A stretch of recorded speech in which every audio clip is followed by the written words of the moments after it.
తూర్పుగోదావరి జిల్లా రాజమండ్రి సెంట్రల్ జైల్లో ఉన్న మాజీ మంత్రి అంబటి రాంబాబుతో మాజీ మంత్రి అమర్నాథ్ ములాఖాత్ అయ్యారు. అనంతరం ఆయన మాట్లాడుతూ అంబటి రాంబాబు ఇంటిపై జరిగిన దాడి కక్షపూరిత రాజకీయ పరిణామంగా రాష్ట్ర వ్యాప్తంగా చర్చనీయాంశమైంది అని అన్నారు. రాంబాబును హతమార్చాలి అని జరిగిన దాడిలో బాధితులను జైల్లో పెట్టి దాడికి పాల్పడిన వారు బయట తిరుగుతున్నారని, రాష్ట్రంలో రైతులు మహిళలు తీవ్ర ఇబ్బందులు ఎదుర్కొంటున్నారని, ప్రభుత్వం కేవలం పబ్లిసిటీ మార్కెటింగ్ ఈవెంట్ మేనేజ్మెంట్కే పరిమితమైందని విమర్శించారు. బడ్జెట్లో కనీస అవగాహనతో కూడిన ఖర్చు కూడా లేదని, రాష్ట్ర చరిత్రలో ఇదే అత్యంత దారుణమైన బడ్జెట్ అని పేర్కొన్నారు. ప్రభుత్వం రోజుకు సుమారు 500 కోట్ల మేర అప్పులు చేస్తోంది అని, తీసుకొచ్చిన అప్పు సొమ్ము ఎక్కడ వినియోగించారో చంద్రబాబు లోకేష్లకే తెలుసన్నారు. గత ప్రభుత్వం చేసిన అప్పుల్లో 2.70 లక్షల కోట్లు డీబీటీ ద్వారా పేదల ఖాతాల్లో జమ చేశామని తెలిపారు. ఎవరైతే ప్రశ్నిస్తున్నటువంటి నాయకులు గొంతు నొక్కాలని చూస్తున్నటువంటి దుర్మార్గ పరిపాలనకి చరమగీతం పాడే రోజు దగ్గరలో ఉందని మాత్రం మీడియా ముఖంగా తెలియజేస్తున్నాం.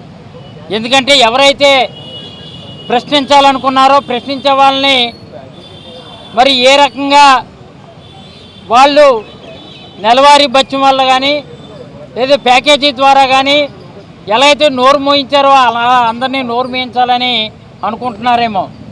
కానీ నోరు విప్పే ప్రతి ఒక్కరు కూడా వైఎస్ఆర్ కాంగ్రెస్ పార్టీకి అండగా ఉండి ఆ నాయకత్వం వహించినటువంటి మంచి నాయకత్వం. అందులో భాగమే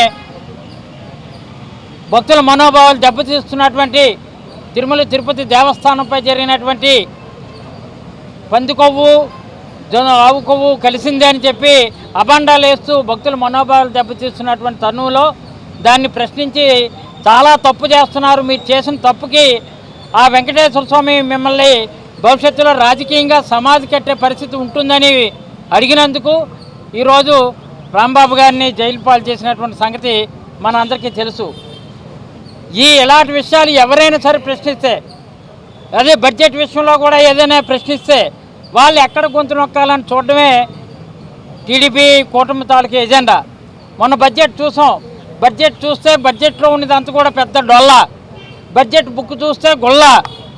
అలాగే అందుకని ఈరోజు ఈ సందర్భంగా బడ్జెట్ చెప్పినటువంటి పయ్యావుల కేసు మాటలు చూస్తే పెద్ద పొల్ల.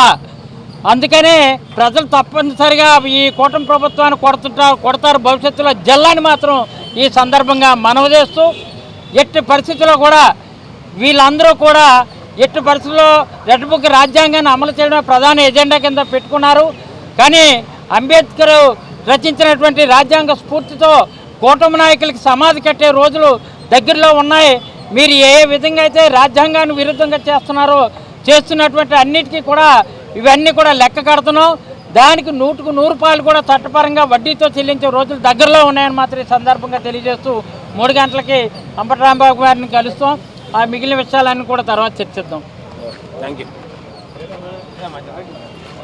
ఇంటి మీద జరిగినటువంటి దాడి తర్వాత వారిని అరెస్ట్ చేయడం, రాజమండ్రి సెంట్రల్ జైలుకి తరలించడం, ఈ జరుగుతున్నటువంటి కక్షపూరిత రాజకీయాలని, జరుగుతున్నటువంటి రాజకీయ పరిణామాల మీద పెద్ద ఎత్తున రాష్ట్ర వ్యాప్తంగా చర్చ జరుగుతూ ఉంది. అందులో భాగంగా ఈరోజు వారిని ములాఖాతులో భాగంగా వారిని కలుద్దామని చెప్పి ఈరోజు రావడం జిల్లా పరిషత్ చైర్మన్ విజయనగరం సింగ్ గారు, అలాగే మాజీ శాసనసభ్యులు మాజీ ప్రభుత్వ విప్ అయినటువంటి ధర్మశ్రీ గారు అందరం కూడా ఈరోజు రావడం జరిగింది. ఇప్పుడు వారిని కలవాలని చెప్పి అనుకున్నాం, కానీ కాస్త నీరసంగా ఉంది. మధ్యాహ్నం తర్వాత కలుద్దామని చెప్పి వారు ఆ విల్లింగ్నెస్ని మధ్యాహ్నం తెలియజేయడంతో మళ్ళీ 3 గంటలకి కలవాలని చెప్పి నిర్ణయం తీసుకున్నాం. అయితే ఈ జరిగినటువంటి ఇన్సిడెంట్లో ఏదైతే రాంబాబు గారి మీద జరిగినటువంటి దాడి, వారిని హతమార్చాలని చెప్పి జరిగినటువంటి దాడి, వారి కుటుంబం మీద జరిగినటువంటి దాడి, వారి ఇంటి మీద జరిగినటువంటి దాడి కాబడినటువంటి వారందరూనేమో నష్టపోయి జైల్లో ఉన్నారు. దాడి చేసినటువంటి వారు, తిట్టినటువంటి వారు, ప్రేరేపించినటువంటి వారు, ఇంటి మీద దాడికి వచ్చినటువంటి వారు, వారిని హతమార్చాలని చెప్పి చూసినటువంటి వారు, ఇంటికి నిప్పు పెట్టినటువంటి వారు బెయిల్ మీద బయట తిరుగుతూ ఉన్నారు. ఇది రాష్ట్రంలో నడుస్తున్నటువంటి రాజ్యాంగం. ఈరోజు ఎంత పెద్ద ఎత్తున రైతులు కానీ, మహిళలు కానీ, నిరుద్యోగ యువత కానీ రాష్ట్రంలో ఇబ్బందులు పడుతూ ఉన్నటువంటి పరిస్థితుల్లో వారు అధికారంలోకి వచ్చి 2 సంవత్సరాలు పూర్తవుతూ ఉన్నా వారిని పట్టించుకునేటువంటి నాదుడు ప్రభుత్వంలో లేడు అనేటువంటి మాట రాష్ట్రంలో ఉన్నటువంటి పేదవాడు గగ్గోలు పెడతా ఉన్నా ఇవేవి కూడా వారికి పట్టట్లేదు. కేవలం 20 మాసాల్లో పబ్లిసిటీ, మార్కెటింగు, ఈవెంట్ మేనేజ్మెంటు ఇవి మాత్రమే ఈ రాష్ట్రంలో జరుగుతూ ఉన్నాయి తప్ప రాష్ట్రంలో ఏ రంగానికి కూడా మేలు చేసినటువంటి పరిస్థితిలో ఈ ప్రభుత్వం లేదు. నిన్న మొన్న బడ్జెట్ ప్రవేశపెట్టారు. మొట్టమొదటిసారి అసలు అప్పు ఎంత తీసుకున్నారో, ఎంత ఖర్చు పెట్టారో, దేనికి ఖర్చు పెట్టారో, బడ్జెట్ ఎస్టిమేట్స్ ఏంటో కనీస అవగాహన లేనటువంటి కూర్పు ఏదైతే ఉందో నాకు తెలిసి బహుశా స్వతంత్రం వచ్చిన తర్వాత ఆంధ్రప్రదేశ్ రాష్ట్ర చరిత్రలో ప్రవేశపెట్టినటువంటి బడ్జెట్ ఏదైనా ఉందంటే మొన్న ప్రవేశపెట్టినటువంటి బడ్జెట్. సహజంగా అప్పులు చేసినటువంటి ఏ ప్రభుత్వం అన్నా చేసినటువంటి అప్పుకి ఖర్చు ఆ రాష్ట్రంలో ఉన్నటువంటి పేదవాడి సంక్షేమం కోసం, రాష్ట్ర అభివృద్ధి కోసం, రాష్ట్రంలో అసెట్ బిల్డింగ్ కోసము సహజంగా ప్రభుత్వాలు అప్పులు చేస్తూ ఉంటాయి. కానీ గడిచినటువంటి 20 మాసాల్లో ఈ రాష్ట్ర ప్రభుత్వం చేసినటువంటి 2.5 లక్షల కోట్ల రూపాయల అప్పు మాత్రమే కనబడుతుంది తప్ప ఖర్చు కనబడట్లేదు. పోనీ చేసినటువంటి అప్పు ఏమైపోయిందనంటే చంద్రబాబు నాయుడు గారికి, ఆయన కొడుక్కి తప్ప ఎవరికి తెలియదు. ఆ రోజు మేము 3 లక్షల కోట్ల రూపాయలు అప్పు చేశామని చెప్పి 3,20,000 కోట్ల రూపాయలు జగన్మోహన్ రెడ్డి గారి ప్రభుత్వం. కానీ 20 మాసాల్లో 2.5 లక్షల కోట్ల రూపాయలు అప్పు చేసి ₹1 కూడా పేదవాడికి పంచకుండా మరి అప్పుని, ఆ డబ్బుని ఏం చేశాడో ఈ ముఖ్యమంత్రి గారు రాష్ట్ర ప్రజలకు సమాధానం చెప్పాలి. వారు చెప్తున్నటువంటి సూపర్ 6 హామీల్లో ఏ హామీని కూడా పూర్తిగా అమలు చేయకుండా, కనీసం బడ్జెట్లో కేటాయింపులు పెట్టకుండా ఈరోజు మా బడ్జెట్ దేనికి ప్రవేశపెట్టారో కూడా తెలియనటువంటి పరిస్థితిలో ఉన్నాం.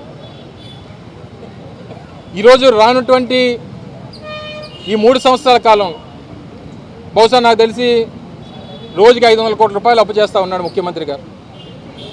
ఈ 2 సంవత్సరాల్లో దాదాపు 3 లక్షల కోట్ల రూపాయలు,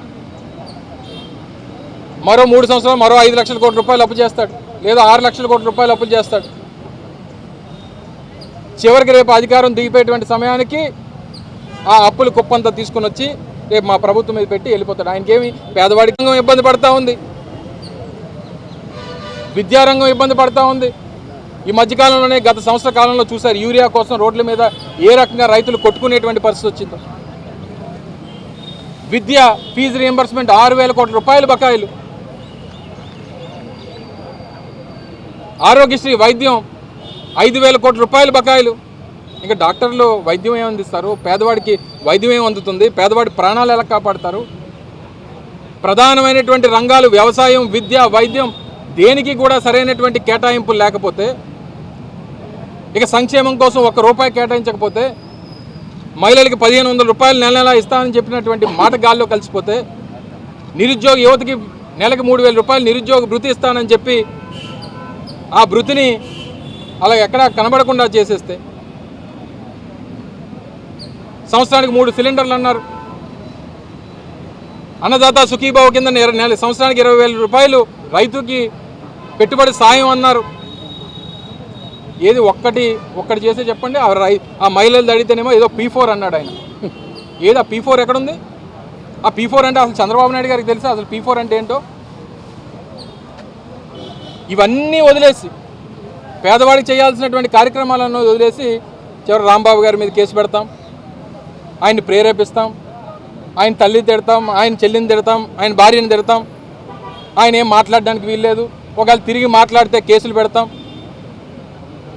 అంత పెద్ద ఎత్తున రెచ్చగొట్టి కర్రలు పట్టుకొని వచ్చి లాఠీలు, రాళ్ళు పట్టుకొని వచ్చి ఆయన మీద దాడి చేయాలని చెప్పి చూసి ఆయన్ని బూతులు తిడుతూ ఆయన్ని ప్రేరేపిస్తే, తిరిగి ఒక మాట అంటే మళ్ళీ తిరిగి ఆయన వచ్చి నేను ఈ స్థాయిలో ఉన్నటువంటి వ్యక్తిని పొరపాటున కూడా ఆ మాట అనకుండా ఉండాల్సిందని చెప్పి రిగ్రెట్ అయిన తర్వాత కూడా మీరు దాడి చేస్తే తిరిగి మళ్ళీ జైలు, ఆయనకి దాడి చేసిన వాళ్ళకి బెయిలును. ఇది ఎక్కడ కూడా ఈ రాజ్యాంగం బహుశా దేశంలో ఎక్కడ కూడా ఉండదు. ప్రపంచంలోనే చెప్పుకుంటాం, భారతదేశంలో అతిపెద్ద ప్రజాస్వామ్యం అని చెప్పుకునేటువంటి భారతదేశంలో ఒక్క ఆంధ్రప్రదేశ్ రాష్ట్రంలో మాత్రం అంబేద్కర్ గారు రచించినటువంటి రాజ్యాంగం నడవట్లేదు. కేవలం లోకేష్ రచించినటువంటి రాజ్యాంగం, రెడ్ బుక్ రాజ్యాంగం మాత్రమే నడుస్తూ ఉంది అనేటువంటి దానికి ఇవన్నీ ఉదాహరణలు. మీరు రేపు బిల్ గేట్స్ గారిని తీసుకొని వస్తే ఏముంది, లేకపోతే ఇంకొకరిని తీసుకొస్తే ఏముంది? ఈ రాష్ట్రంలో లా అండ్ ఆర్డర్ లేనప్పుడు, పరిస్థితులు రాజ్యాంగం బద్ధంగా నడవనప్పుడు ఎంతమంది హేమీలు తీసుకొని వచ్చినా ఈ రాష్ట్రానికి ఒరిగేది ఏమి ఉండదు అనేటువంటి విషయాన్ని గమనించమని చెప్పి కోరుతా ఉంది. దయచేసి ఇవన్నీ గుర్తుపెట్టుకొని ఇప్పటికన్నా మీ పద్ధతి మార్చుకోండి, మీ పరిపాలన తీరు మార్చుకోండి, మీ తాలూకా ఆలోచన విధానాన్ని మార్చుకోండి, మీ తాలూకా కక్ష సాధింపు విధానాన్ని మార్చుకోండి. పరిపాలన మీద దృష్టి పెట్టండి, పేదలకు ఇస్తాననేటువంటి సంక్షేమం మీద దృష్టి పెట్టండి. అంతే తప్ప ఇలా దాడులు చేయడం, కొట్టడం, పెట్రోల్ బాంబులు విసరడం, ఇవన్నీ చేసి ఇదేదో రాజకీయంగా మనం ఏదో లబ్ధి పొందుదాం అనుకుంటే మీ అమాయకత్వం. ఆయన మొన్న జైల్లో వచ్చి తగ్గేదిలే అని చెప్పి సైగ చేసినందుకు దాని మీద అసెంబ్లీలో చర్చ. ఏం అర్థం ఉందా? దాని మీద చర్చ పెట్టాల్సినటువంటి అవసరం ఉందా? సో ఇవన్నీ కూడా ఇప్పటికన్నా మీ తాలూకా ఆలోచన విధానాన్ని మార్చుకోండి. ప్రజల సంక్షేమం పట్ల, రాష్ట్రంలో ఉన్నటువంటి వివిధ రంగాల పట్ల మీ తాలూకా ఆలోచన విధానాన్ని మరచి రాష్ట్రానికి, రాష్ట్ర ప్రజలకి, రాష్ట్రంలో పేదవాడికి మంచి చేసేటువంటి ఆలోచన ఈ ప్రభుత్వానికి రావాలని చెప్పి, చివరికి ఆ దేవుడితో కూడా వీళ్ళు పరాచకాలు ఆడేటువంటి పరిస్థితి వచ్చింది. కర్మ అనేటువంటిది ప్రతి ఒక్కరికి ఏదో రోజు ఆ కర్మ తాలూకా రుచిని చూపించేటువంటి రోజు కూడా చంద్రబాబు నాయుడు గారికి, సోకాల్ టీం అందరికీ వస్తుంది అనేటువంటి విషయాన్ని ఈ సందర్భంగా మరొకసారి గమనించమని చెప్పి కోరుతా ఉన్నాం. తపన చంద్రబాబు నాయుడు గారికి ఏంటంటే ఆ గోడలు లేదా ఆ చెరసాల్లోని పెడితే వీళ్ళు ఏదో భయపడతారు అనుకునేటువంటి రకం. పూర్వం సామెత ఉంది, పిల్లిని 4 గోడల మీద కొట్టినా తిరగబడుతుంది అనేటువంటిది. మీరు ఏకంగా తీసుకొని వచ్చి పులిని పెట్టారు 4 గోడల మధ్యలో పెట్టి, మీరు బాధించాలని చెప్పి లేదా మీరు రెచ్చగొట్టాలని చెప్పి చూస్తూ ఉన్నారు. పిల్లి తిరగబడితే మరి పులి ఎంత రకంగా ఉంటుందో అనేటువంటిది రేపు బయటకు వచ్చిన తర్వాత, రేపు ప్రభుత్వాలు మారిన తర్వాత ఏ రకమైనటువంటి పరిస్థితి ఉంటుందో అనేటువంటిది దయచేసి గమనించండి.